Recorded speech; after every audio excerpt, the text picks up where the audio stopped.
What's up, y'all? It's Jeff Cobb, and you're listening to Ricky and Clive Wrestling Show on Social Suplex Podcast Network. You're listening to the Ricky and Clive Wrestling Show. Listener discretion is advised at all times.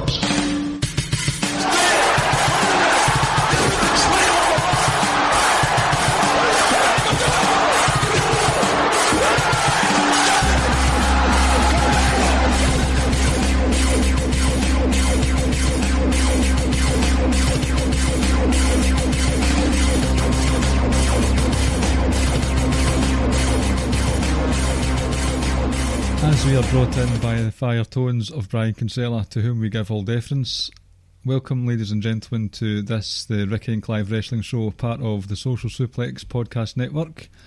My name is Clive. Once again, Ricky is unable to join us this week. This was actually planned well before last week, so when I said hopefully he's back, I completely forgot this was the case. So I put into motion something that my guest and I have wanted to do for quite a while now, since we started doing collab columns together. And I'd like to welcome, if you haven't guessed already by the intro that we received, friend of the show, the Friends part of the Friends logo in the Ricky and Clive podcast, Ray Cash, aka Rance Morris. Good afternoon to you over in Fifth Ward, Rance. And good evening to you over in the city that has the same name as the shire you live in, but with a different letter. That drives me crazy. But it makes no sense. Look, you can explain it all you want, bro. It makes no sense. I'm sorry. That'd be like if I lived in Houston, but my state was Houston with the M. It just makes no sense. Well, the N and the M is a bizarre one, I have to say. But it's a shire. Oh, by the way, for the record, I've been telling y'all, I love Rick. I'm easing him out the podcast, and it's gonna be the Rance and Clive show. I've been trying to tell y'all for like a year now. Well, Ricky wants to do a Ricky and Gary Cassidy wrestling podcast, so on the go they can. Oh, well, he wants to move to the big time. They can do the scoops and we can do the the deep dives. Well, if he can move up to Gary Cassidy, I'm not mad at that. No. Shout out to Gary. Did he just get like a big promotion? Yes, he joined Inside the Ropes. That's a company that gets, or tried to get, Kevin Owens over recently, and they've had many wrestlers in the past over, including The Undertaker. So they're actually doing an actual printed magazine that they're selling each month, and I think they've got quite a good readership already for it, so onwards and upwards for them. Don't bring up magazines. That's a sore spot for me. Oh. If you know, you know. Well, I have been asking for many years and I still don't know, so but that's another conversation again for another day. Hit me up after this, I'll explain it to you. I say this every time and we never talk about it. So this is actually the first of two collaborations between Rance and myself this week. Looking forward to, we've done it now. There's something else that we've got in the pipeline that's getting released on Wrestling Headlines and hopefully Chairshot Media in the near future. It'll be on Thursday on WrestlingHeadlines.com. It's a column that we've both been working on together, the start of a new venture. Looking forward to reading it again and looking forward to people's thoughts on it. So look out for that one. That was good fun. You thoroughly enjoyed that, didn't you? I really did. And, we've been doing collabs now for a long time. Mm-hmm. But this one was like a completely different format. And it was really intelligent. And I felt like I had to drink a martini, like shake it, not stir it with my pinky out. Like it was like really fancy. And you had to drink some yerba mate as well.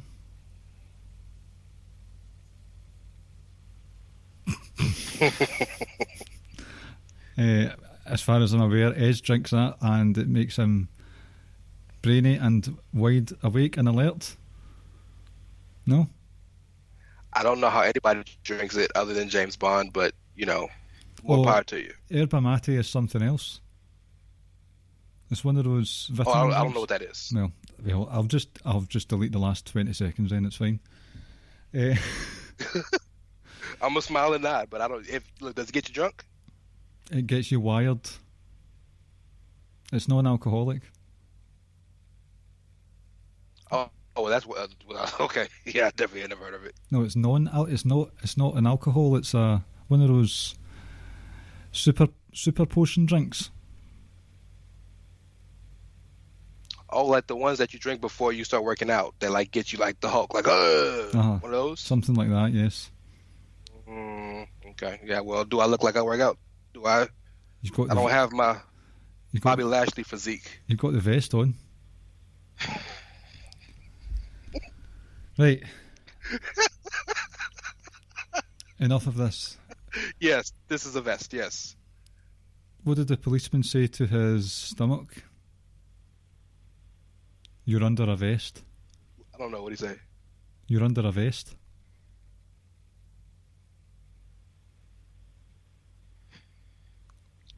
Let's move on. Let's just move on. I'll just splice in that laughing that you did the other night. Right. Is that going to be like your one drop you have? I'm going to get it ready actually. So when we started doing the collab columns, I think it was the start of or the end of last year, there was a subject that we wanted to touch on, and we've skirted around the issue for some time, but I thought now was the perfect week to do it with both of us available. Ricky not here to put himself over, and also in terms of this person's journey in NXT so far, I'd like to do a deep dive into the wonderful man that is Tommaso Ciampa, one of our bays in the world of wrestling and entertainment. So this is one of those guys that we've been in love with for quite some time now, Rance. Would you agree?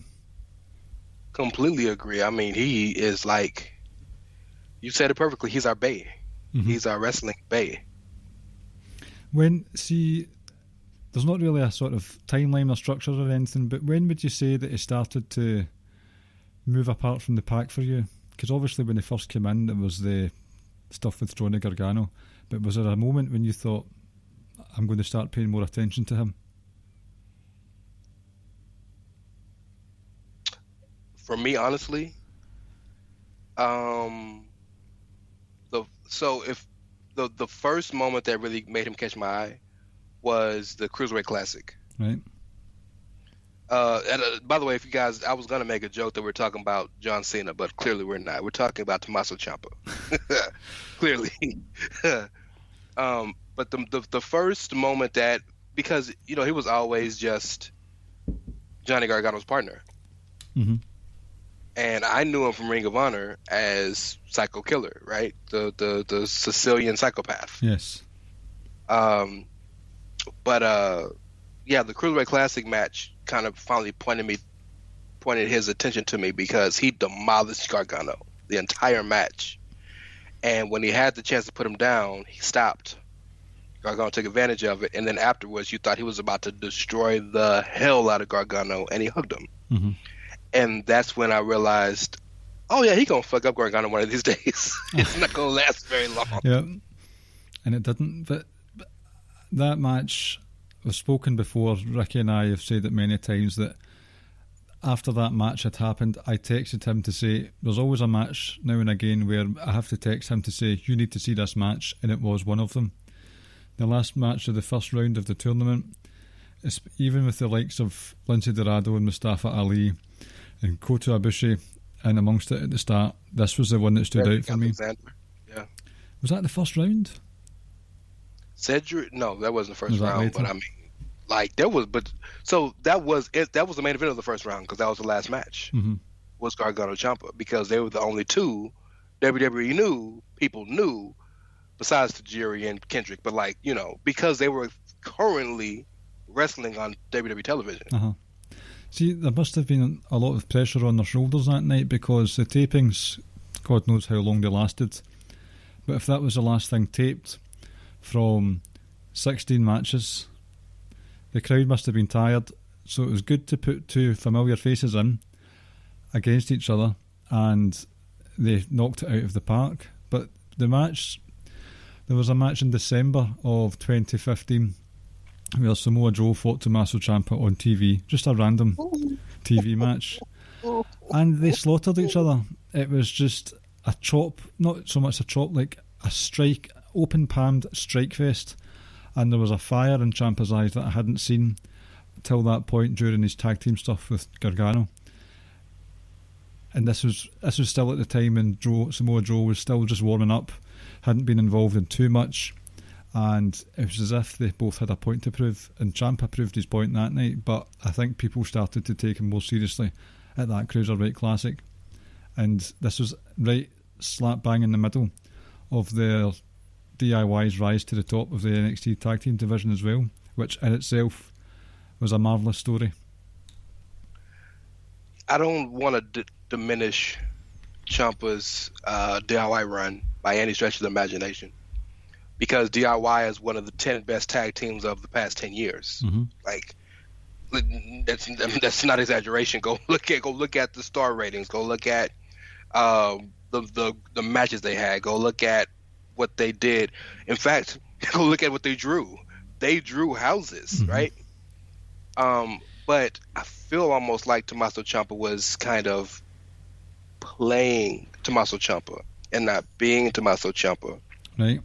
Because the Ciampa we knew, he could play the face, but he was never a good guy, right? Mm-hmm. He was always a wound up, scary, serious dude who enjoyed fighting and conflict and things like that, right? Mm-hmm. Almost the Milwaukee version of Oney Lorcan. You know what I mean? Yes. And Gargano, his new character notwithstanding, was always like pure baby. Like, he's cut out that Daniel Bryan, Sami Zayn, Jeff Hardy, clean cut baby face. Yes. Can't do no wrong, right? So it's like Ciampa was almost playing the role. Gargano would come out all manic and crazy, and Ciampa would just walk real calm and just throw up like one finger. And the matches were great, but I just knew this wasn't who he was. And you pointed out perfectly, you see the little glimpses of who he was come out in the Cruiserweight Classic match, especially in that Samoa Joe match. You can see a little bit of it come out, that this is who I am. And I almost feel like he sacrificed who he was for the opportunity, because he knew I might not get this again. It's very well known that when WWE brought in Gargano and Ciampa, they brought him in just to do some NXT work. Mm-hmm. We need you for a taping, maybe 2 tapings. We need you as a jobber. You're a name. And then they kept their big names. Gargano was PWG champion, Evolve champion. He was as big as you get on the indies. Ciampa had been as far as you could go in Ring of Honor and all the other feds you can do that weren't WWE or Impact. And they saw they were getting some traction, and he said, "Well, fuck it, we got this Dusty Classic coming. Why not? You want to tag?" It just worked. And the rest is history. So, yeah, and had he not done that, had he stuck to who he was and said, as Mil Mascaris once said, no mas, no yob. No yob, that's right. If he would have just done him, maybe he's not signed to this day. So it was probably the right decision. It probably was, because, see, as well, it's well documented that after his stint as a lawyer during the Undertaker Muhammad Hassan carry-on, he was he was just brought in as a lawyer, and then I can't remember when, but he was in bad mental health, maybe 2010, 2011 or something like that, to the point where suicide was very heavily contemplated. And with this, and it was on NXT TV, that these are just 2 indie guys that have been put together to see how things work out. And there is probably a chance he thought, I'm just going to take whatever they give me and I'll do with it the best I can. But from a kayfabe side of things, that was kind of the story as well. I'll work with Johnny, we'll show them that we're good. But you saw the individuality from him during the Gargano match with the lungbuster powerbomb, the air raid siren, just this explosive but furious moveset that he had. And when Gargano beat him on the Cruiserweight Classic, you saw that fury in his eyes just hiding behind the surface. And you wondered, because was this not, as far as TV is concerned, was this not after Gargano tapped out to Revival when he could have easily reached the ropes? No, this was before that. Just before that, right? Okay. Yeah. Yeah, I don't even think they had their run with the Revival yet when the Cruiserweight Classic started. Right. Because they had the Cruiser Classic match, and then the match with the Revival that they lost at the SummerSlam takeover that year. Is that right? Yes, that is that. They wrestled him a couple times, but I know no, that's the first time. Yes, that's the first time because that was their big "we made it" moment. Because that was the night they came up with the name DIY, and the shirts were they released the shirts, and Gargano had the music for him and everything, and the new entrance, and it was a big deal. And these two indie kids, like, basically one of the marquee matches at the Barclays. It's wrestling can really make you feel like a kid again, like no other entity. Because you can see guys who you know gave their life for the business and watched this as children like we did. Yep. And then you see them come out at their biggest moment, knowing what they had to go through to get there. And then you see their faces when they're like, oh, shit, we're here. Like, it's really heartwarming for me. Like, I love those moments. Like Ricochet at WrestleMania 35. Remind me again. 35 was in New York, the one that Ronda Rousey main evented. Remember that Ricochet and Aleister Black were in that Fatal 4-Way tag match. Yes. Ricochet had his entrance, and like he literally stood at the top of the ramp and looked for like 15 seconds. Like, this will never happen again. You can never replace your first time. Like those moments, like give me goosebumps. Yep, Kevin Owens just talked about that as well at the WrestleMania 31. He looked out and just thought, "Oh my word." That wasn't the biggest. It was like one of the very biggest attendances, but he just soaked it all in and thought, "I'll just stand here for a bit." So he was in the crowd at 31 and ended up opening the show at 32. 32, sorry. Crazy, isn't it? I know. It's good how it all works out. But when Ciampa and Gargano lost at the SummerSlam takeover, it was quite obvious to viewers that Gargano could have tapped out. Sorry, could have grabbed the ropes, and he didn't. And there was this will he, won't he, with Ciampa, thinking if they lose again, is Ciampa going to lose the rag? Especially after Gargano beat him at the Cruiserweight Classic. It turned out that wasn't the case. They won in one of the best NXT tag title matches there has been, and a very iconic moment. I know you're a fan of moments where Dash and Dawson were stopping each other from tapping out. Just I could hang that picture up on the wall. My wife would probably say take it down, but so it was all going swimmingly for them, and then Authors of Pain came in. Wait, hold on, you're jumping a little too fast because I want to talk about some of that. Okay. Because number one, I love how you bring up that we were wondering if Ciampa was going to turn on his ass, because this was about the time they started doing the Glorious Bombs, where they would on Twitter. That's right. They would record Bobby Roode somewhere and play the music and just stare and laugh, right? So they were starting a real big Twitter following. That of course they've grown substantially since then. But there was Kevin Owens going into 33, maybe jumping the gun on the years here. But remember when Kevin Owens had the Festival of Friendship with Chris Jericho, and he smashed Jericho onto the TV. They released a picture of Gargano taking the TV out of their living room, looking at Ciampa, and Ciampa was like, "Why?" Because he knew this is going to happen to me sooner than later. The SummerSlam, the TakeOver Brooklyn pay-per-view match they had with the Revival, and then the TakeOver Toronto match, that was the 2 out of 3 falls. You said one of the best NXT tag team matches ever. You're underselling it.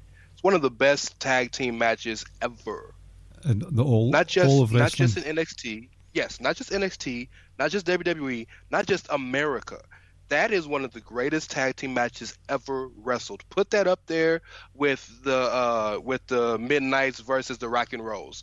Put that up there with Hardy's, Christian, and Edge, and put that up there with all of them, bro. It is beautiful, and I love moments. And normally I roll my eyes at the hokey shit, and because the whole Dash and Dawson grab each other's hands was hokey as fuck, but it was beautiful in the moment because the beauty of the Revival, or what they call them now, FTR. Yep. Beauty of them as a tag team is they are truly a tag team in the vein of Tully and Arn, or in the vein of Bobby and oh my God, the Midnight Express. I can't remember Bobby's tag team partner right now. I'm blanking. I'm sorry, but the Midnight Express, in that the sum is greater than the parts. They are one entity. So exactly. So it will make sense that they would always reach for each other together, because together they can beat anything. And then there's that cathartic moment of them tapping. Beautifully done. And then, yes, the buzzsaw showed up. Paul Ellering found 2 new goons and said, no, we're killing these vanilla midgets. I was going to say rest in peace, but they've not died. They've just been let go. Authors of Pain. Look, they got to do something, right? They're too good to just not wrestle again. I know, but they're plagued with injury. Oh my God, they're 6'4", 300 pounds, and they wrestle like they're 165. Yes, and remember, they didn't just walk out of the house and say, let's go wrestle. Like Razor was like fought like 7 MMA fights, and Akam he was gonna be like, I think he's from Algeria. I think he's the one who was gonna be like in the Olympics for them in wrestling. Like, they've had lives, so this is like built up, you know. So, but somebody got to sign them. Like, you want to draw money, send them to New Japan, because they need a tag team scene. Well, they need a tag team, but Japan loves horses. Watch them go demolish everybody. You will draw money. I'm telling you. It's a good point. When they're able to go, but that's a good. I suppose they could do the American show that they've got as well, couldn't they? Oh, New Japan Strong, they could, yeah. It's a possibility. So we'll contact the new president of New Japan and tell them to sign them. Well, look, only if they give me my 15% cut as a manager's fee. Or I'll take a 5% finder's fee. Doesn't Paul Ellering have first dibs on that? Paul Ellering's a little busy right now. I don't know what he's doing, honestly. I was about to say, I don't know what he's doing. That sounds very ominous. That would be cool if Paul Ellering, like, if they hook back up with Paul Ellering on the Indies or wherever they decide to do, that would be cool. But I don't know if Ellering wants to make the towns anymore. No, that was, I think, part of the issue of him not coming on the main roster, as I don't know if he wants to make the towns. No, he was quite happy just to go to Florida and the odd. Well, he lives in Orlando, doesn't he? In the odd takeover journey, but he didn't want to do the Windies. That's why he was not seen again. But we've kind of strayed off topic a bit. But there was this back and forth between DIY and the Revival for many months, and Authors of Pain came and upset the apple cart, upended it to the point where you got that ladder match. Ciampa going into it with very with his ankle, was it? He tore his he hurt something in the match, but yes, he went into the match with something hurt, didn't he? He went into the match with not a broken ankle, but a torn ligament or something in his leg. So this was after they lost. Insane. The triple threat. Go threat. back and watch that match and think that man wrestled half the match with the torn ligament, and then wrestled the other half with the torn ACL. He is insane. And then the stuff that happened afterwards as well. So at the end, when we'll get into the turn, but at the end when he finished, and you see him sit and like take one big sigh, he was like, "I ain't gotta walk no more, thank God." Aye. That wasn't him acting. That was just genuine. Oh, thank God! Right, I'll just limp to the back and collapse in a heap somewhere. Yep. But what I liked about that is Gargano, and it was still quite a bad bump to the face. Gargano took a ladder to the face to save Ciampa, and even with that, Ciampa was hell bent on making sure that Gargano knew, listen, this is my moment now. Like, even in Gargano's selfless act, Ciampa saw that as selfish. Let's talk about the turn a bit, because you asked me at the beginning of this, what was the moment I realized that he was something special, and I gave you the Cruiserweight Classic, but the real moment is the promo he cut after this pay-per-view, but when before he left to go have surgery. Right. Because the turn is so well done, and this is a Triple H Shawn Michaels special. They love to wait till the end, and to where you've completely forgot. There's no way anything else could happen, man. The show's off. What else is on right now? And then, like, last minute, boom. Yep. Should have been paying attention. And I don't think there's a man alive. I don't think there's a person alive who thought that Ciampa was going to turn on Gargano at that moment, because they were truly perfect for each other. You know how they say opposites attract, right? Uh-huh. Well, Gargano and Ciampa were just that. They worked perfectly. They were opposites. They did it their way. They came up very similar, but yet couldn't be more different. They lived together. You know what I mean? It was. You could almost argue that they were Candace's sister husbands. You know, they were. It was just they were perfect. Mm-hmm. And and then I remember, I'm going back in my mind and looking back at the match, and I remember the spot that I think tore his ACL when they did the dual jump off of the ladders, yeah. And Ciampa dumbass missed the entire damn table. Mm-hmm. I remember that. And I'm thinking, like, if I don't want to jump the gun if I am, because I'm gonna go to the promo. Am I jumping the gun? It's fine. Just extemporaneous. Just talk freely. In the promo, I love as a comic book nerd, as a storytelling fiend, I love villains who aren't maniacal. I love villains who think they're right and think that everything they're doing is correct, mm-hmm. and everybody else is wrong. And in many cases, they are right. It's just how they go about it. Mm-hmm. Ciampa, think about what Ciampa said. Ciampa said, I killed myself for you. I tore my ACL for you in that match.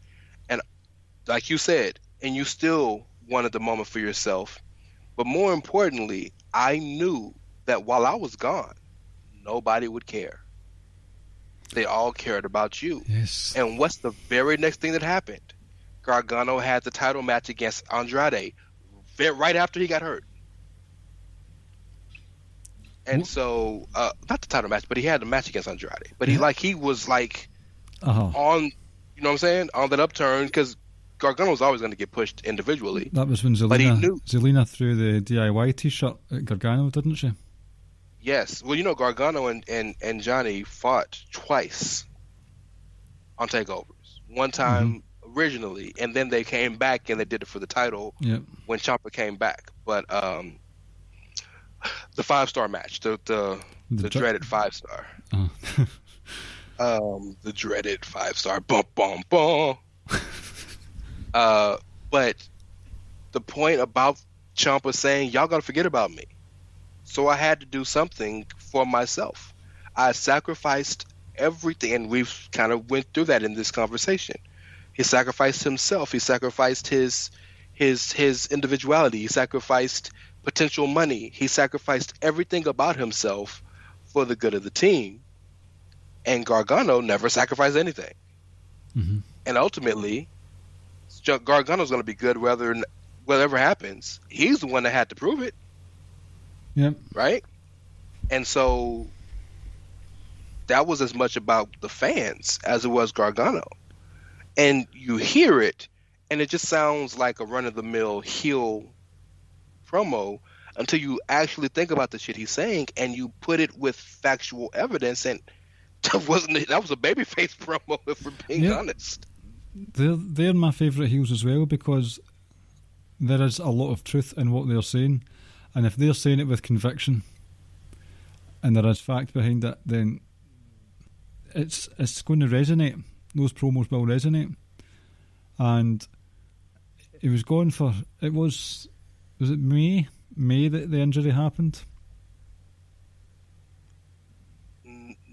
Was it May? No, because he got hurt in Chicago, right? Chicago is usually the May or June pay-per-view takeover. So it had to be June. Yeah. It had to be June. Yeah, because the one before at the Takeover WrestleMania was the triple threat. That's right. So this was in June, and he didn't come back until January. That's right. And then didn't wrestle until April. And when he was out, he had work on his knee and both shoulders. Is that right? Yeah, because he had some lingering issue with his shoulders, and while we're at it, me as well. Mm-hmm.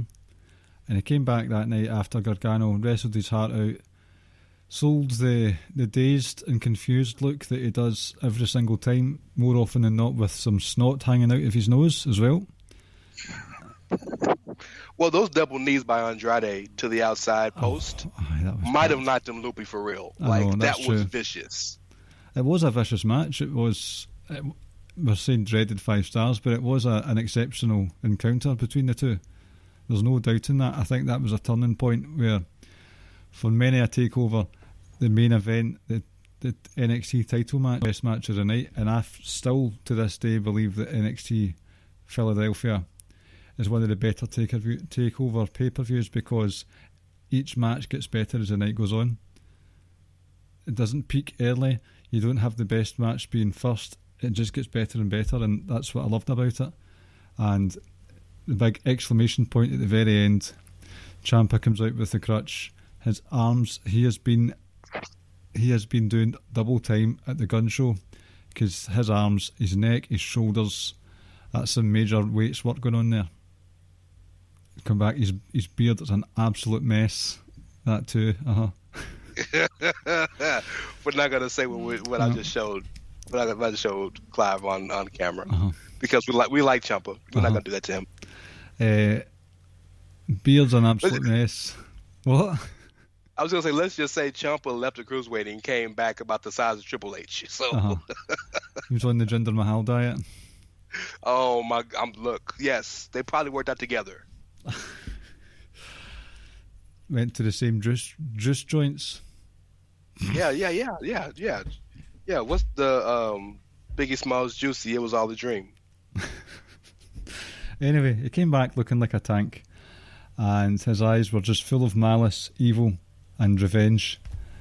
So that story started playing out, and then we got the first of the many matches between the two at that WrestleMania takeover. Well, before that, remember, Gargano got one more match against Andrade on TV in Center Stage in Atlanta, and that's when Ciampa started the bye-bye chant, because the match was, if Gargano wins, he wins the title. If Andrade wins, Gargano has to leave NXT. And didn't Ciampa actually intervene this time? Ciampa didn't intervene, because if he would have intervened, it would have been disqualified. But he came out and distracted him, and Andrade won. And then after the match, he caught him with the crutch. And then that's when the whole bye-bye started, because he was waving bye-bye because he was gone from NXT. Yep. And obviously, with it being an unsanctioned match first, I can understand why people would have issue with that, but I think it fitted the story well. It made sense from that side of things that Ciampa put his life on the line for Gargano and had to limp away for 6 or 7 months. So Ciampa's going to do his very best to make sure that Gargano is not there when he returns, so that he gets all the focus. And the match, the unsanctioned match, a Grizzly number, the callbacks were wonderful with the crutch being used as a weapon, the knee brace being used as the final torque to get the submission in. That was just absolutely delicious stuff. But the best part was when it looked like Ciampa was going to say, okay, let's be friends again, and they sit down in the exact same pose as a Cruiserweight Classic. That moment, this has been building for that long. And Johnny was like, wait a minute, should I? Mm-hmm. And Ciampa, the dastardly bastard he is, was like, nope. Aye. Let me explain how vicious the match was to you. Okay? The match was so vicious that 5 minutes into the match, Ciampa was powerbombed from the ring to the outside on the concrete. Mm-hmm. That's a spot that's saved for the end of matches. This was 5 minutes in. This was vicious. That sums Ciampa up. He is vicious. Many of his bigger matches have had something that's incredibly violent happen in them, because in the next match, the Chicago Street Fight, he did an air raid. This would hold on, because I want to build up to the greatest spot in the history of professional wrestling. We'll get there. Don't you worry about that. And we forgot we glossed over one amazing point at New Orleans. Mm-hmm. Is I think this is New Orleans. Yeah, it's got to be New Orleans. Whatever Takeover Mania was when they had the unsanctioned match. Yep. The greatest entrance in NXT history. Oh, of course. The no entrance. No music, just a whole bunch of boos and fuck you Ciampas. It's music to my ears. I was watching that with my children in the room and I had to mute it. Oh my God, no. I can't imagine. Really? I had to mute it because it was just very clearly fuck you Ciampa. And while it was silent, I was secretly thinking to myself, that is absolutely amazing. Just it's the huge whoever quote, had the idea to say no music. Mm-hmm. Bravo. The huge jacket, the massive beard, standing in the ring, doing the DIY taunts to mock Gargano. Oh, and then he walked slower than The Undertaker. Like, that's pretty slow. It was on for minutes. And the fuck you Ciampa chants. I want to watch that back so I can actually hear it, because it wasn't just the fact that my children were in the room, my wife was as well. So I really had to, just if they didn't know what was being said, I did, and she will have known as well. So the beauty of it is, I've recently rewatched this match, and the chants are still there, because you can't cut the crowd off, mm-hmm. you know. So you can still hear. It's not as pronounced as it was that night, but you can still hear it, and it's just as beautiful in its rewatch as it was the first night. And it was a rare occasion where it's cool to cheer the heel these days, and after a time, Ciampa was cheered by many. But on that night, he was public enemy number one, and he was despised by the masses. That is a hard thing to do in today's wrestling world. So I think of this match, and I instantly think of the homie James from One Nation Radio. Right. Because James, at this point, if he would have saw Gargano, like, at a gas station, not Gargano, Ciampa at a gas station, he would have jumped his ass. Mm-hmm. Like, it was real on-site beef with Ciampa. Because it is. For a while, James Boyd didn't even mention Ciampa by name. He just called him the dude. Right. That's right. I forgot about that. I forgot. It's so beautiful. Mm-hmm. When you hate somebody so much, you don't even acknowledge their presence. That's fantastic. I forgot all about that. It is just that is what a heel should be. Mm-hmm. We have all these conversations, and I know I'm going on a tangent again. I'm sorry. We have these conversations all the time about who's the best heel, who's the best face, right? And every heel we say, somebody like them. No, a heel's job is not to be liked. If you like the heel, you're not doing your job, mm-hmm. right? Like the stuff Edge was doing against John Cena, nobody John Cena maybe, but like everybody else, You know what I'm saying? I know Edge is your boy. Yeah, I enjoyed those times, to be honest with you. There were points where nobody, there was no redeeming qualities about Edge. Triple H 2000, you know what I'm saying? That's a good one. Yes, the night he destroyed Ric Flair, when he came back from getting his ass beat by Batista. That's right, Yeah, nobody. So, that's what a heel's supposed to be. But we've gotten to this point where we don't judge what we watch. We judge what we think wrestling people will watch. So we're judging on, oh, well, their work rate was wonderful and your character work was man, look, how did you feel? Mm-hmm. And Ciampa made you feel more vigor and hate and disdain than any wrestler in recent times. There's nothing. What was that? 2017? 2018. 2018. Since then, you tell me. From just forget real life, because Lars is like a piece of shit. Real life here. Lars Sullivan, man. I'm sorry, the homie Mitch. Just on television, just on what you see in the context of the television show, is there any wrestler that's made you feel as much disdain as Ciampa did in 2018? I don't think there is. Well, maybe Roman Reigns. Okay, I can accept that. But that's new. That's like last month. There was an underlying appreciation for that. That wasn't just hatred. That was a wow. Oh, that was literally the very definition of the word, an awesome moment. Maybe Randy Orton.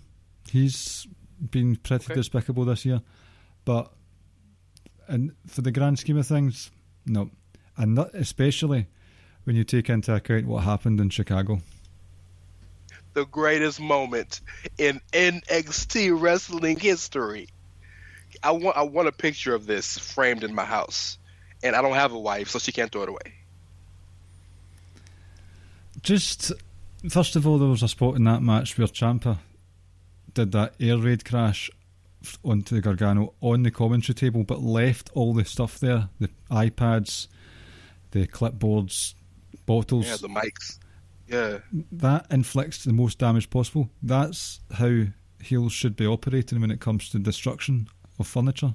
That was very vicious, physically, but emotionally and mentally. I actually brought this up with my wife the other day, and she agreed because she was sickened by it. It was spitting on Johnny Gargano's wedding band, and it wasn't just any spit. It was a frothy, yellowing, mucus-encrusted loogie.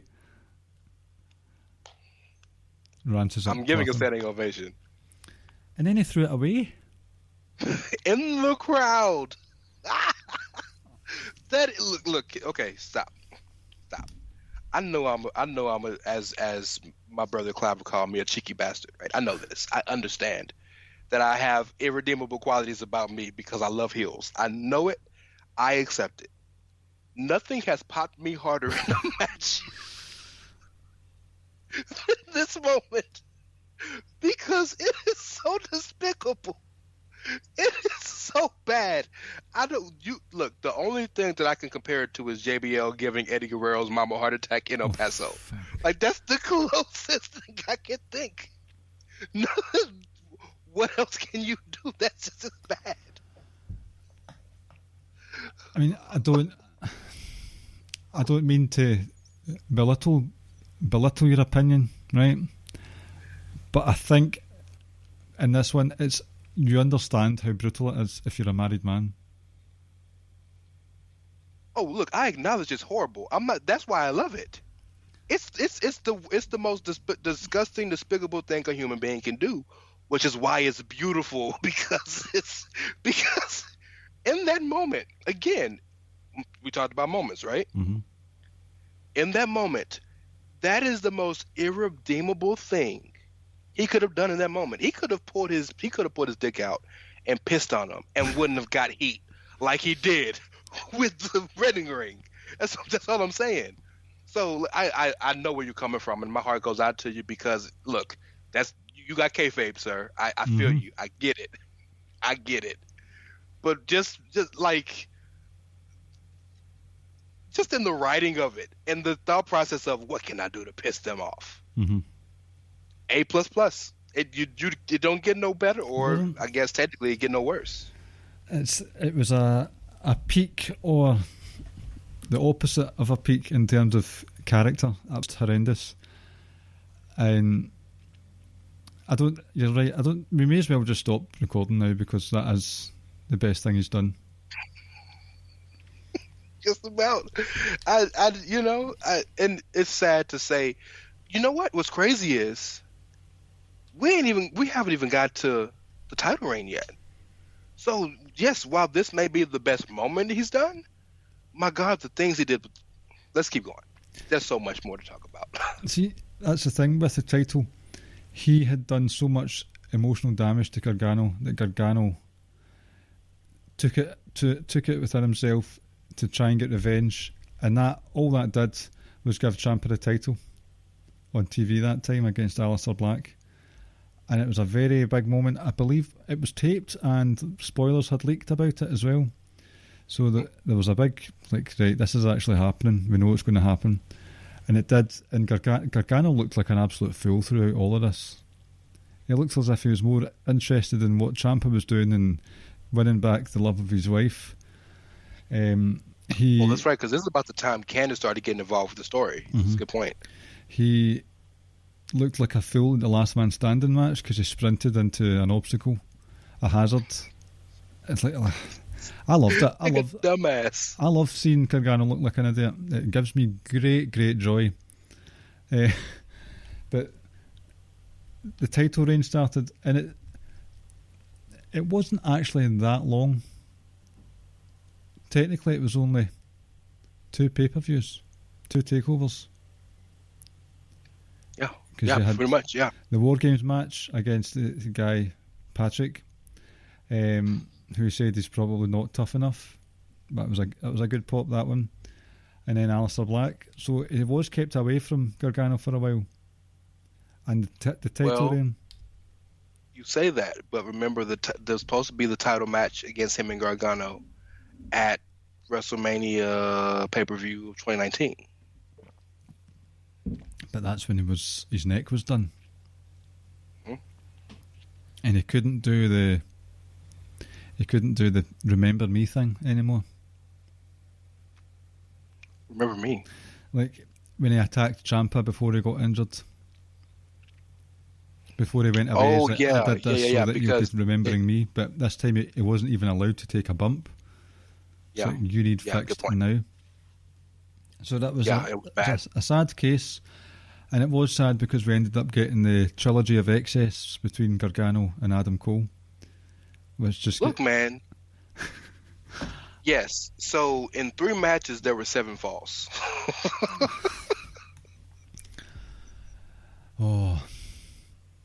And then the second match, that was the 1 fall. It literally everybody in the city of Bridgeport, Connecticut, came out and tried to stop Gargano. Gargano was. Did you ever watch Dragon Ball Z? Do you know it's something I've never seen? Okay, let me see if I can think of a better. You know what? Imagine if you've seen Avengers Endgame. Right? Mm-hmm. You remember the part where Thanos is fighting all the heroes by himself? Mm-hmm. Imagine if Thanos was the good guy. That's what it Thanos was was Gargano. All the Avengers trying to fight him and losing was the Undisputed Era and everybody that came out that night. And it's ridiculous that he just no-sold everything.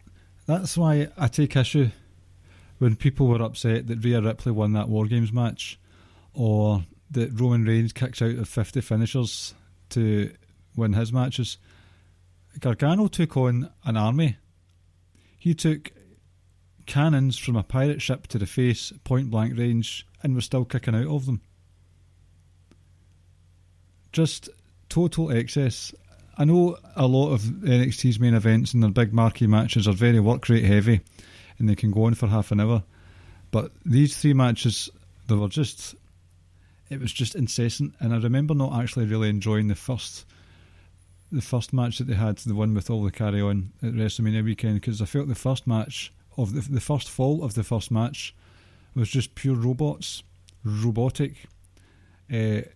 Kip up, roll through, schoolboy, super kick. It's like there was nothing, no emotion there. It was just, we're doing this in autopilot.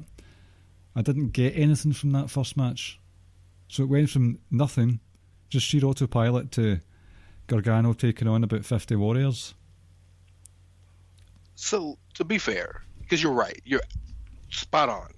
But to be fair, there was no heat between Gargano and Cole anyway. There wasn't. You know? And so all that happened in that first match with Cole winning led to the real heat at Bridgeport in Connecticut at 25 when Gargano finally won. No, Gargano won first and then Cole won 25. Gargano won it. Oh, do I have it flipped then? Yeah, you got it flipped. Oh, okay. Well, look, it's so many damn falls. My bad. Look, it's so many falls. It's easy for me to get it mixed up. It's all right. It's fine. I did enjoy. Must admit, the last stipulation that they had, where it was just a cage full of weapons from an Acme warehouse. I did enjoy that, just for the sheer nonsense of it. More, there's a thing on Twitter going on right now saying normalize such and such for such and such. Normalize cage matches with weapons inside of it. I enjoy that. Or normalise whoever books the women's cage matches in NXT for every cage match. Yes, please. Best cage matches in the business. I'll say this. Outside of them, Wardlow versus Cody was a really good cage match. I have not seen that match. I really like the cage that AEW used though. Yeah, that tall ass cage that looks like it's about 40 feet tall. It gives you that Hell in a Cell vibe, but at the same time, you know it's a cage. It's a good contraption, that one. See, while we're on the subject of matches, can wrestling companies please stop doing the following: battle royals, lumberjack matches, pull-aparts, or big brawls?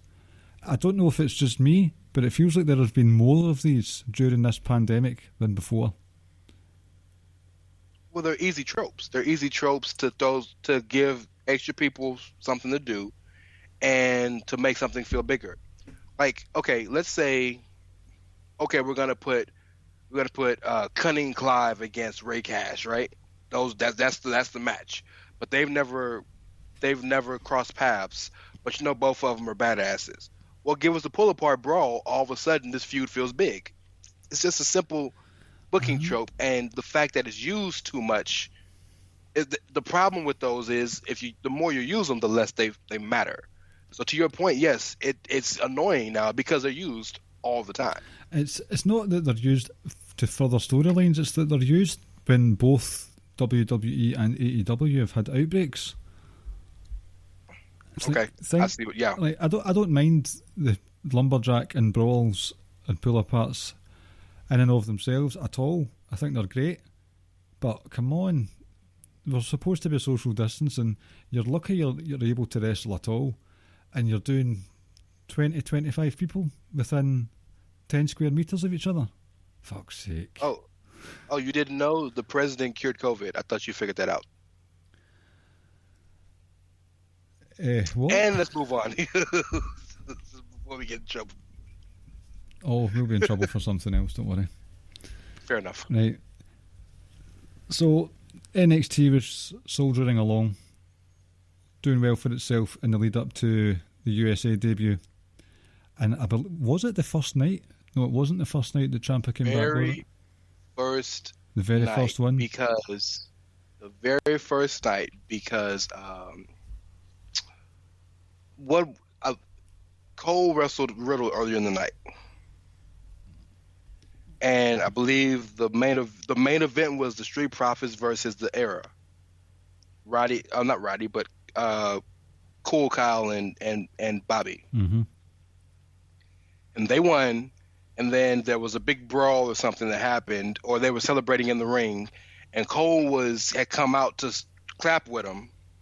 So no, this might have been the second one. No, this was the first one with AEW. Yes, there were 2 weeks beforehand because you had the Matt Riddle Killian Dane street fight that had to be a rematch the next week, and then it was Riddle and Cole. And Cole is just clapping his ass away, and all of a sudden you hear the beep, beep. Oh my God! Please explain it, because I know this is one of your favorite moments. Like, I give Ricky a harsh time for watching Bray Wyatt promos constantly, but I wore out my phone, my thumbs, and my eyes watching that back over and over and over, just waiting for that beep beep beep, and my ears were bleeding as well because I was listening back to it because I am sure I heard a woman scream in the crowd. You probably did. Anything's possible at Full Sail. Just the sheer shock of it all, and he comes out and he slithers out, and he's not in a rush. He's not in a rush to batter anyone. And apart from the very end, who or what does he only have eyes for? Goldie. Just, and his music's screaming, and the lyrics, "No one will survive," are playing over and over again. Just perfect lyrics. And this was when NXT had went live 2 hours. It was a feverish atmosphere for those first few months in Full Sail when they went to USA, and that was just a big goosebump moment for me. Oh, delicious, absolutely delicious. So, you know now when Heyman comes out with Roman Reigns, and all he's looking at is the championship. Like, if you watch him come out, like, he's staring at the title while it's on his shoulder, and then he raises up, and the pyro goes up, and Heyman's just staring at the belt. You know what that means, don't you? Oh, Brock's coming back. Is that what it is? Brock Roman number 35. Oh God! But that's what that reminds me of. That reminds me of when somebody's so tied in to an inordinate object, and what Goldie means to Ciampa, the character. Because see, even when Ciampa was a face or a good guy, he's not a good person. Nope. He has only one goal. He wants Goldie. He just happened to be against the piece of shit guys, the bad guys. Yeah, that was an all-time great, like, closing moment of a television show. Fantastic. That was in the lead up as well to the Survivor Series, where, thanks to some hostage situations, NXT invaded SmackDown that night. And wait a minute. Do not cite Hugo Savinovich, sir. I'm citing Big Davey Boy. Oh, okay. I got you. Right. Sorry, I just saw a thing saying I get Google News updates, and it said Amazon Prime Day causing cyber criminals to prey on the unwary. So, with that in mind, when you hear this, it's the second day of Amazon Prime Day. So please be wary of cyber criminals. PSA for you here on the Clive and Rance Wrestling Show. Good man. And while we're at it, want to throw a plug out since you're already talking about buying shit? What kind of plug? Don't you have to plug Manscaped? Oh, that's on hold at the moment. Oh, okay. Scratch that. Scratch it. Judge, scratch that from the record, please. Don't scratch it, because we'll end up getting Dolph Ziggler's theme tune. Dog, we had to deal with that for like 6 months. It's just the most annoying thing for no reason. He's one that's actually just, there's no redeeming qualities about him. He's a dick. He's good at being a dick, though. Yeah. He's fantastic at his job. Yes, so we got Survivor Series coming up, the takeover, not takeover pay-per-view wise, but the actual NXT takeover of main roster WWE. So while everyone is in the ring celebrating the fact that they've just usurped the throne of main roster, I forgot about this. Ciampa is just looking at Adam Cole's title from the opposite end of the ring. This is right after Adam Cole beat Daniel Bryan clean in the ring for the NXT title on SmackDown on Fox.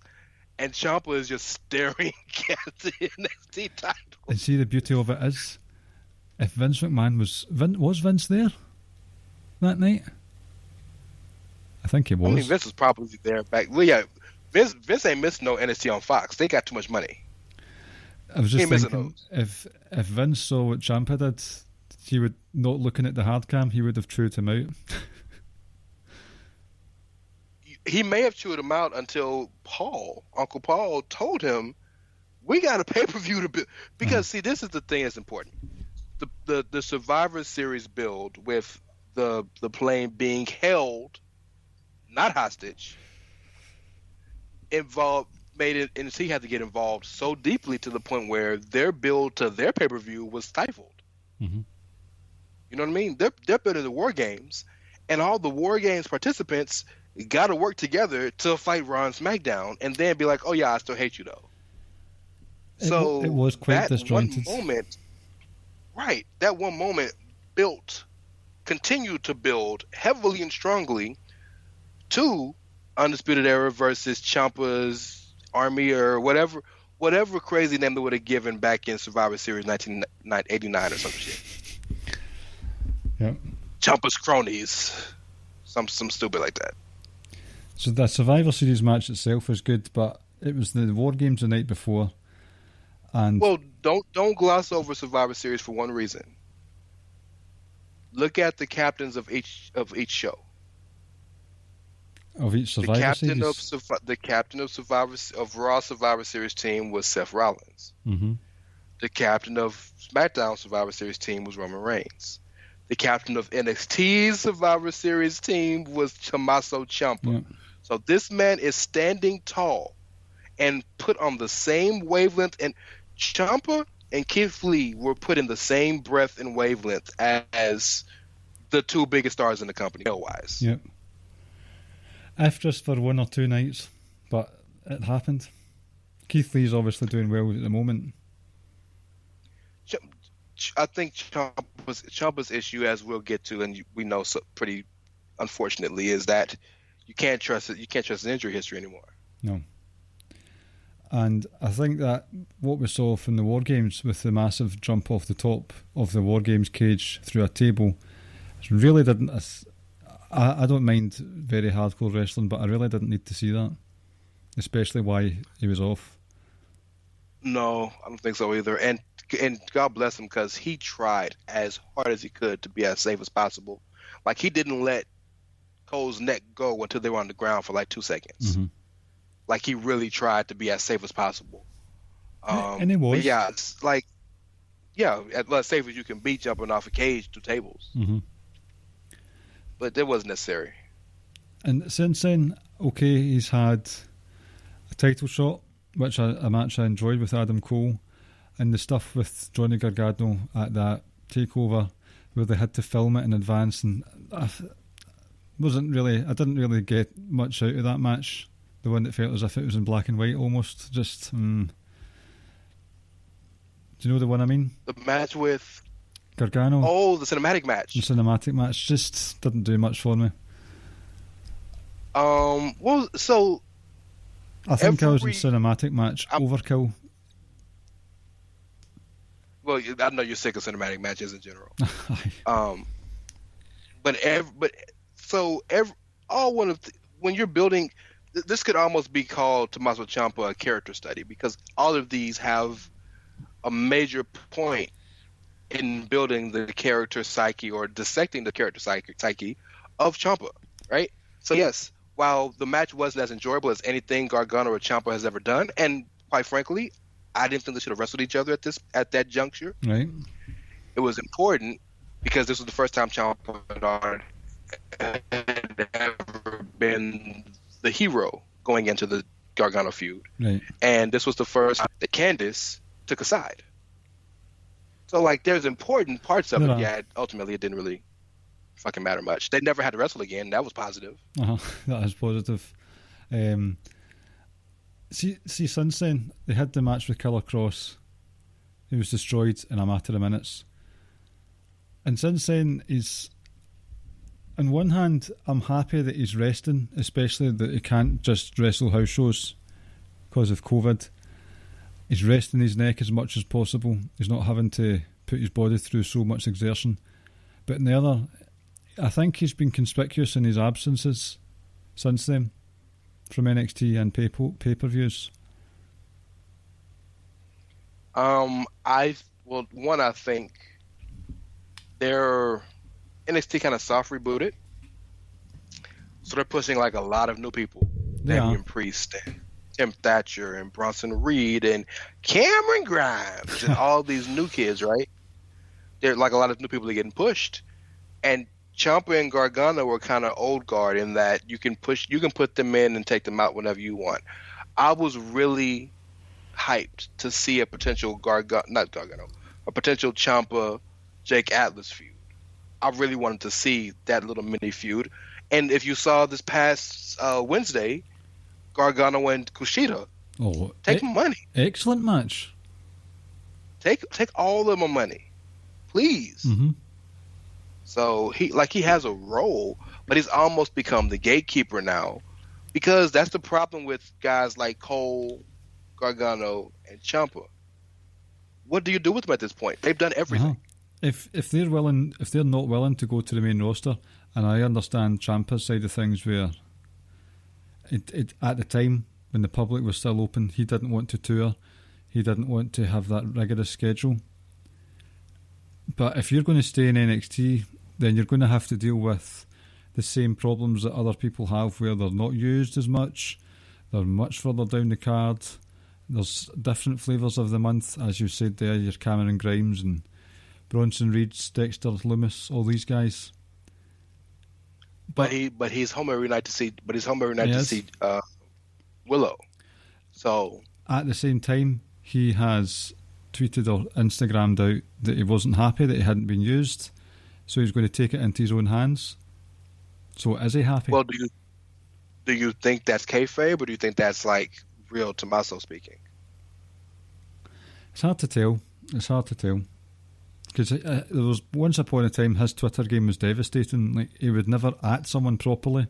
Just so narcissistic. He knew that people were looking at his Twitter. He knew it. He didn't have to at them. And what do you used to call himself? Because it's Johnny Wrestling, so he was Tommy Sports Entertainment. Oh. The greatest sports entertainer in history. It's just so good. And we know what we glossed over. We glossed over his cup of coffee on the main roster. When was that? Oh, that's right. Him and Gargano got called up as DIY. And that was a match where he powerbombed, sunset flipped Sheamus off the turnbuckle, and it looked as if his leg had been Ridge Hollanded.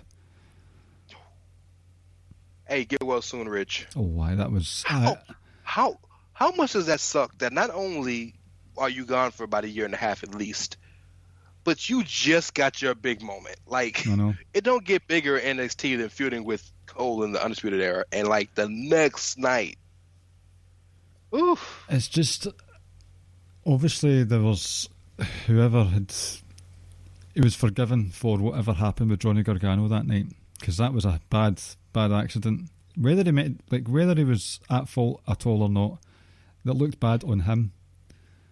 It looked horrible on him, yeah. And we know he's still green. Mm-hmm. So, but that was what happened with Oney Lorcan. That was just a freak accident.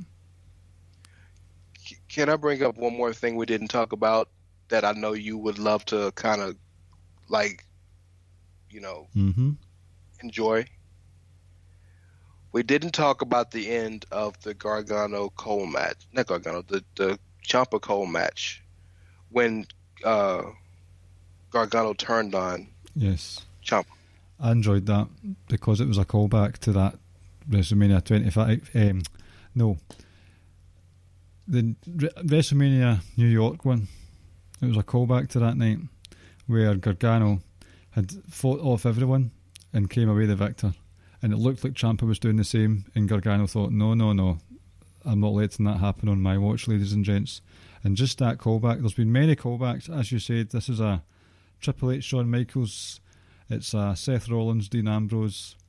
These Kevin Owens, Sami Zayn. Yeah, it's not a rivalry. It's not a program.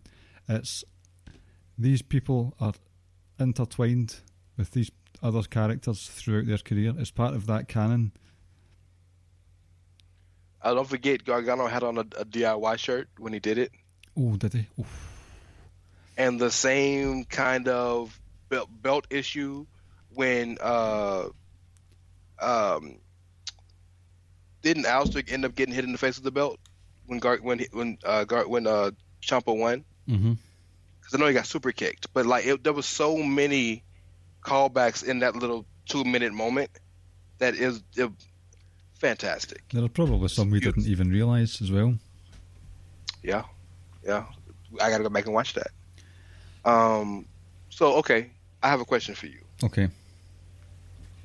We've just spent an hour or so reliving the career that is Tommaso Ciampa.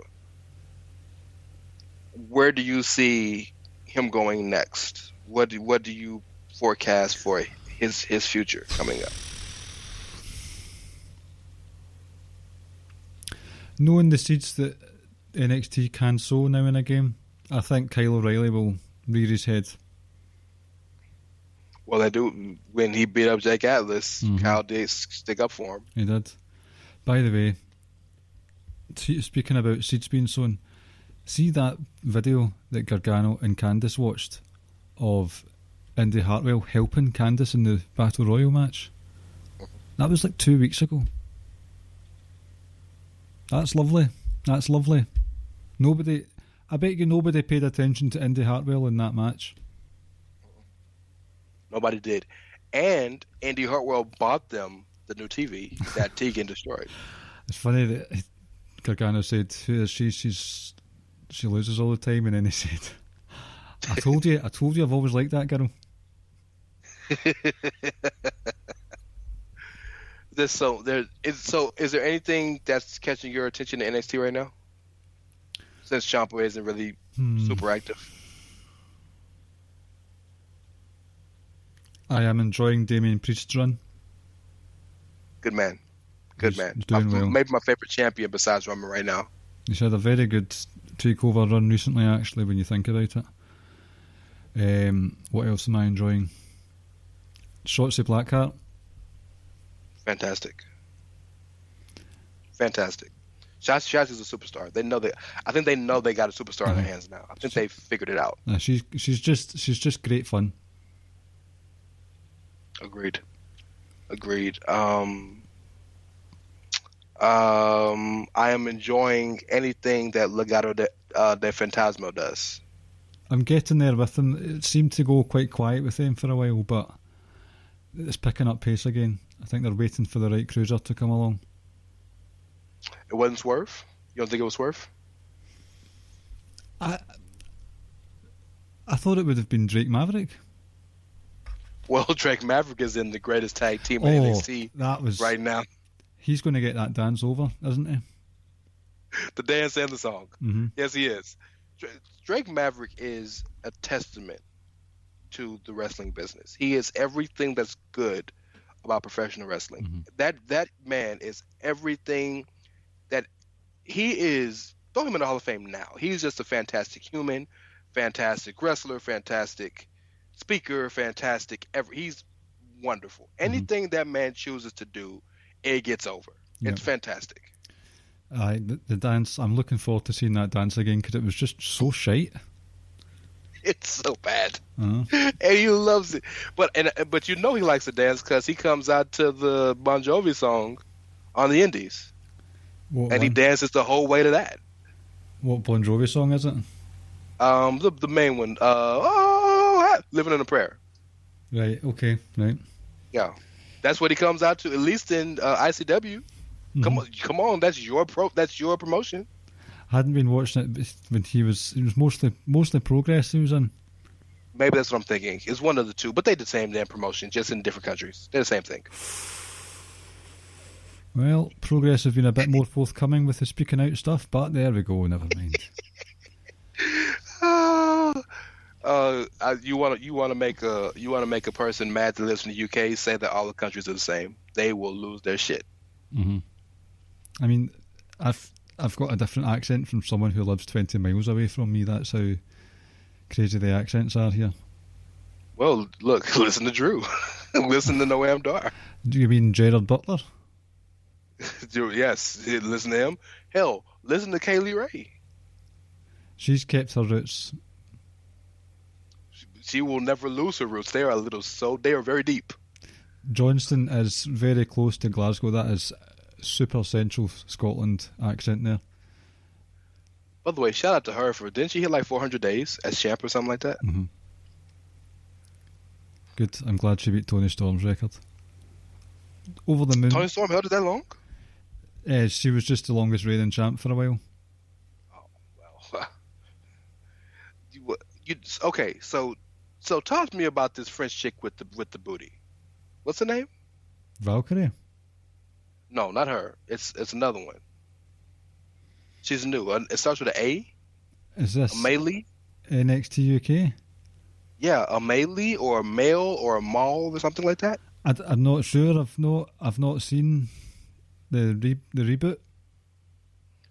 I know nothing about her, but she got a wagon, sir. It's like strike that from the record. Funnily enough, I haven't seen it, which will give you a clue as to what Rance and I have discussed in our column that will be dropping this Thursday on WrestlingHeadlines.com and Chairshot.net. Where you? Chairshot.com. Chairshot.com. Where you? Always use your dick. Where did that come from? Head. Well, some people call their dick their head. So, always use your head. Use both of them. Use your dickhead. Yeah. But it's always use your head, So. But if you can use another head too, good on you. Shout out to Lars Sullivan. Bad on him. Keep it together. You can tell we've run out of things to say about Ciampa, can't you? I mean, look, we could talk way more, but I don't really want to be super nerdy and talk about you want to know why he wears camo pants, and we don't need to go that deep. Oh, but do you remember We've done enough. Do you remember he was wearing the Thanos t-shirt? He wore the Thanos t-shirt while Johnny Gargano wore the Captain America shirt. It was beautiful. It was fantastic. It is just one of the. Let's move on because we got something special for the people. Right. Well, obviously it's been a Ciampa themed quiz. No, for God's sake, a Ciampa themed podcast. So without further ado, and with Rance previously making his intent known that he would like to host a quiz one week, it is quiz time. It's fucking quiz time with Rance and Clive and not Ricky. A fucking Tommaso Ciampa quiz. You deserve an Oscar, sir. Or, no, it's a Grammy. That's one for music, right? Uh-huh. Yes, you deserve that, sir. Beautiful. Thank you. Oh yeah, I got the quiz. Ha! I forgot. Okay. So yeah, this is new for me, but I am excited. I have 10 questions all about the greatest sports entertainer of all time, Mr. Tommy Sports Entertainer himself. Oh, Tommy Sports Entertainment. That was fantastic. I know we don't have a buzzer, but did you want to give a buzzer? That doesn't matter, but did you want to give one anyway? Daddy's home. Look at you. Look at me. Okay. So I think some of these are easy because I didn't want to be too crazy. So we'll see how this goes. Okay. First question. Ciampa was trained by one of the most famous wrestling trainers ever. Who trained him?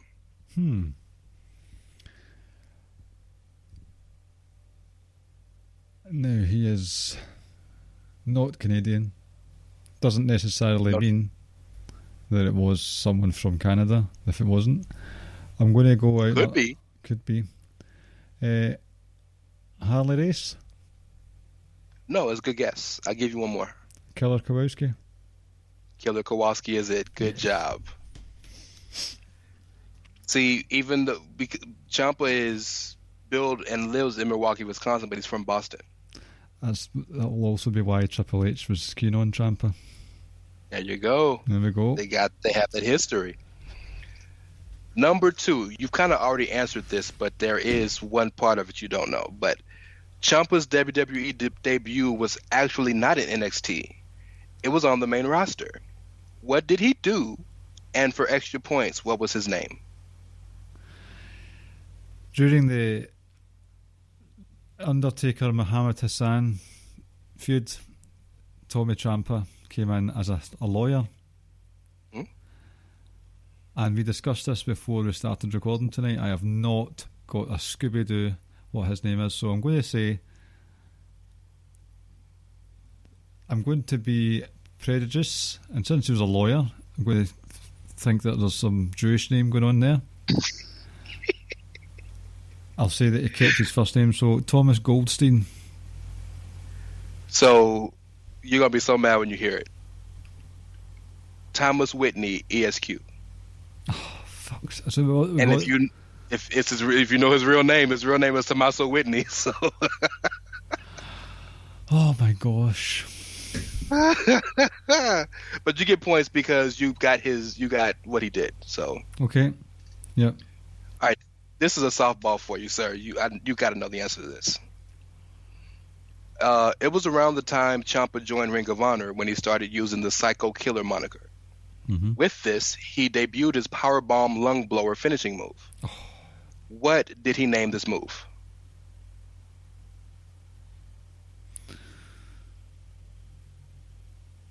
Was it not just the Lung Buster? No, sir. It has a name.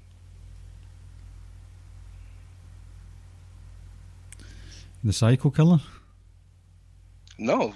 Good guess. You want one more, or I'll give you one more. The Norman Bates. Norman Bates.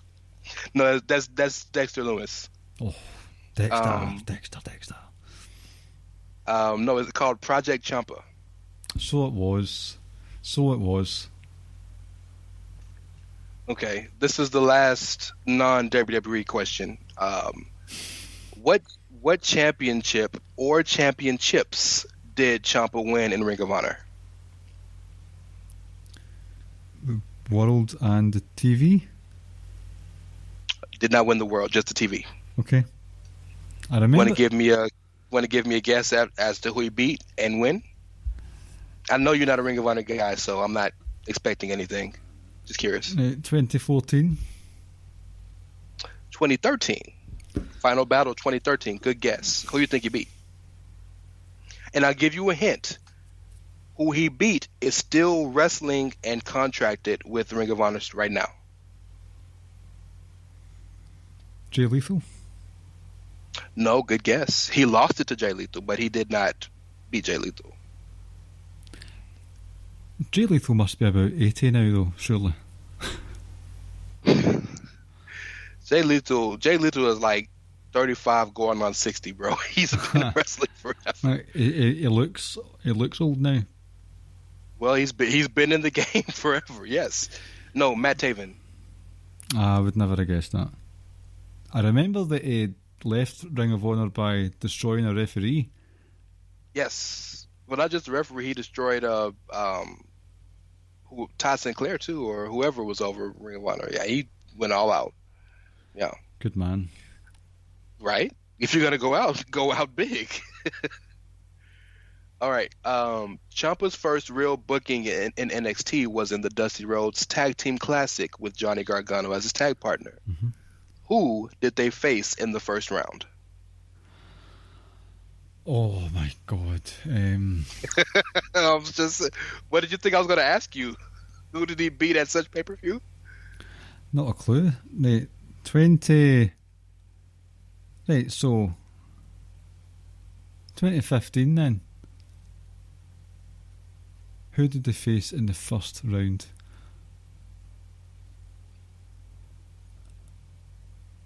I'll just go with.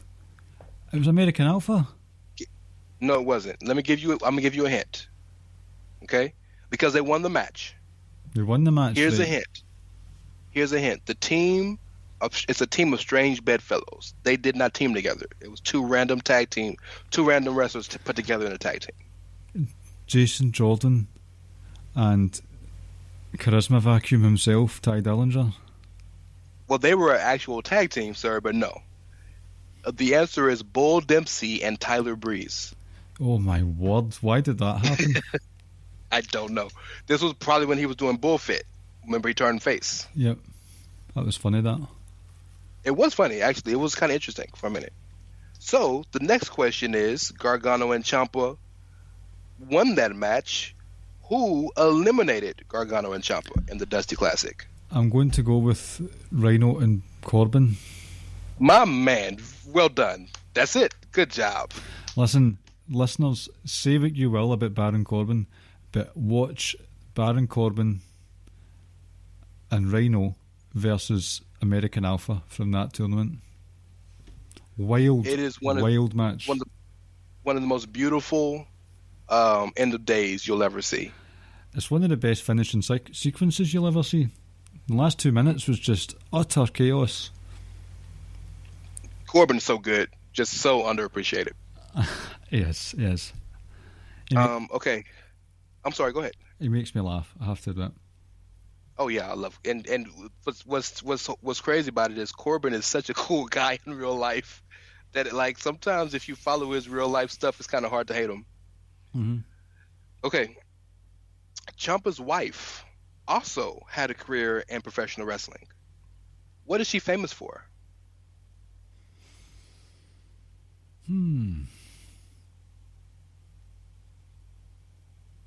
I want to say costume design. No, it's close. Well, that's one of the things she's famous for. That's not what I'm asking, but that's close. I'm not sure then, because I can't remember. Was this in Ring of Honor? NXT? So, I'll give you one of them. You have to give me the other. My last guess is that she was in Glow. No, that's not a bad guess. She's not that old. Jessie Ward worked as a stage producer for WWE. But what she's famous for was she was on the second season of Tough Enough. Ah. I meant the remake of Glow. I didn't mean the actual older Glow. Yeah, I was hoping so, because if she's like Ivory age. Good on you, Ciampa. You know what I mean, mate? Yeah, and Jessie actually had a chance to win, but she took a bad bump and had to leave the competition. I never knew that. And that's how she ended up getting hired by WWE. Mm-hmm. All right, number 8. The story between Gargano and Ciampa as #DIY was one of the most captivating stories of the past few years. They won the NXT Tag Team titles at TakeOver Toronto and lost them at TakeOver San Antonio. How many successful title defenses did they have?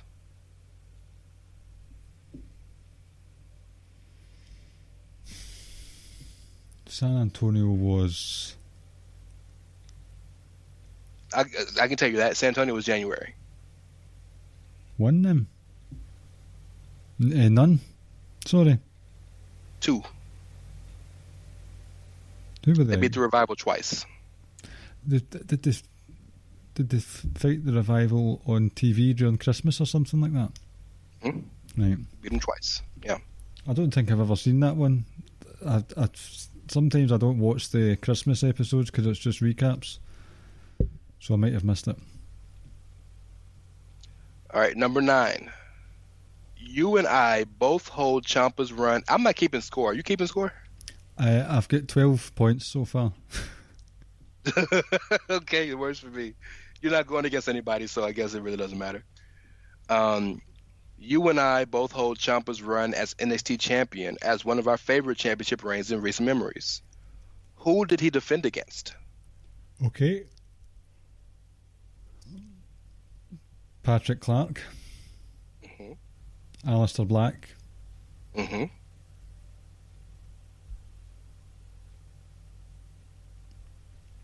That's it. One more. North Gargano. John Gargano. Yes, take over Brooklyn 4. The last man standing match. Mm-hmm. Last one, sir. Now this is the tough one. You got to get your thinking cap on. Oh, like the other ones. Good point. I thought most of these were fairly easy. Some of these were, I thought. Okay. Ciampa, along with Gargano, are known as the heart and soul of NXT. As such, they have wrestled more takeover matches than just about any other NXT superstar. How many takeover matches has Ciampa wrestled? Right, you need to give me a bit of time here. Okay, go ahead.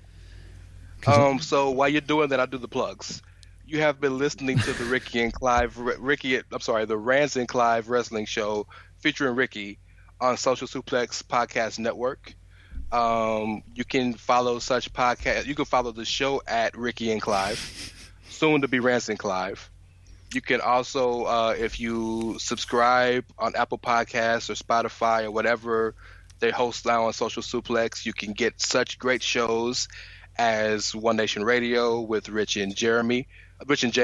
Shout out to Rich being married, by the way. Congratulations, my brother. Keeping It Strong Style, the preeminent Japanese wrestling show, a New Japan show, with young boy Josh and Jeremy, the boss. You have Around the Ring, I believe that's the name of the show, with Floyd about AEW. You have so many other shows now. Grown Men Watch This Shit, the indie show with James and Jeremy. Or Chris and Jeremy. You have Caleb got a bunch of shows now. You got the 8-Bit Wrestling Show and all of the other shows on Social Suplex. Yes, you have. My name is Ray Cash, aka Rance Morris. You can find me at It's Ray Cash, REY as in Mysterio, CASH as in dollars. Black Lives Matter, of course. Vote. I'm in America, so go vote. I am a member of the Chairshot Radio Network, where you always use your head, either or. Pick which head you use, preferably both. I am a member of the Outsiders Edge podcast at Outsiders Edge CS. If you give me the Outsiders Edge handle, whoever has it, Clive will buy you a Tommaso Ciampa shirt. Did I miss anything? Yep, I'll get the Black Heart one for them. Did I miss anything? I don't know. I took my headphones off to count the takeovers. I think I got it all. What you're hosting on Red Circle now? What is it? What do you host on the podcast? Red Circle, yeah. So yeah, you can go to Red Circle. You can get the show there, and every show now has their own feed, so you can subscribe to the feed, and you can hit that donate button and give Clivey boy over there some money. A webcam and my microphone clip is falling apart, and I don't know, maybe some snacks for when I'm recording. Yes, you can continue to help Clive on his quest to be a fully functional house husband. Mm-hmm. So there you go. I think I did well. I thought you were going to say fully fuckable. That too. But Mrs. Clive would have a problem with that. But and we'd need to get Manscaped back on the go as well for that. Well, do I need to? So I don't. No. Do I shout that out? No. It's just if I want to be fully thing-mead, then I'll need to be groomed and tidy. There you go. Listen, thanks for doing that. You didn't have to do the whole plugs for everyone, but it was much appreciated. No doubt it was better than mine. No, nothing's better than yours. Because the stops and the starts and I don't know where I'm going are great, and I know I butchered it. But hey, man, look, I'm a part of this family just as much as you are, even though you're the host and the producer and the editor and everything else. And the talent. Nonetheless. And the talent, yes. But, I want to help. And I would even go so far as to say my plugs aren't better than Paul Tolley's. And Paul Tolley has a time of it on Badlands trying to do those plugs. I'm telling you, man, it's become a thing. It's become... Tolley's plugs are like your quizzes and your jokes. It's like that's what the people want. Mm-hmm. It's like Skinner playing and then they're playing Freebird and the crowd screams Freebird. Mm-hmm. God bless Tully. I do enjoy that, man. Yeah, Tully's good people. Max is all right, but Tully's good people. You know we'll get back chat from this now, don't you? Right. Oh, I know. He'll send me a text. He's probably listening right now some kind of way. Mm-hmm. The answer is 13.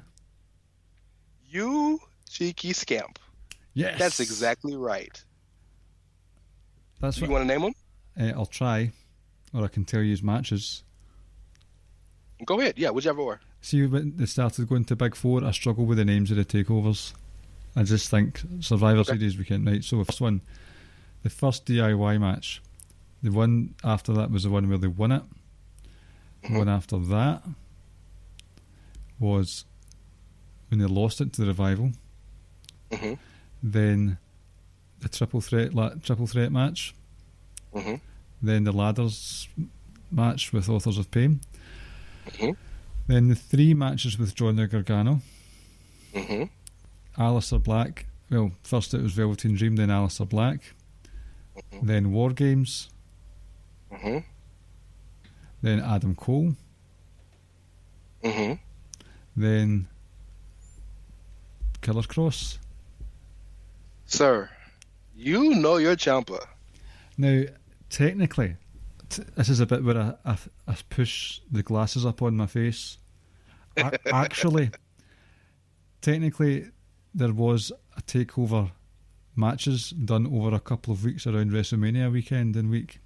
So that cinematic match he had with Gargano was technically a takeover, but I won't count it. Yeah, I don't either because it didn't have the appropriate name. Mm-hmm. But yes, that was a takeover match. That was essentially takeover WrestleMania. Yes, you're right. But the answer's 13. I'm chuffed with that. That's good. You're absolutely right. That's spot on. And every match you had was perfect, and in sequential order, no less. Mm-hmm. Fantastic. Yes, I do enjoy my Ciampa. So, Rance, thank you very much for the quiz. Thank you very much for the conversation. We've been wanting to have this for a long time. Let's do Bailey next time. Let's. Yes. Well, hold on. Let's do Bailey has quite a bit in the statement. Let's talk about Bailey next time. Okay. I mean, look, let me be good. Yes. Okay, right. It's for some time down the line. We'll talk about Bailey. And thank you for the written collaboration that we did this week as well. It's been a good few days for Rance and Clive Wrestling World. I like it. Okay, so are we going to keep Rance and Clive, or do you want to do something different for 2020? Since you want to change it up and like spruce it up. You like, you know how when you're on, so when the guy is like in his having a midlife crisis, he dyes his hair or some shit. Mm-hmm. So we're gonna like put a fresh coat of paint on our hair or our car and change it up. What I might do is, like that episode of Friends where Ross changed his accent, I might just start having a new accent. I got it. You do an American accent and I'll do a Scottish accent. Right. Oh my God.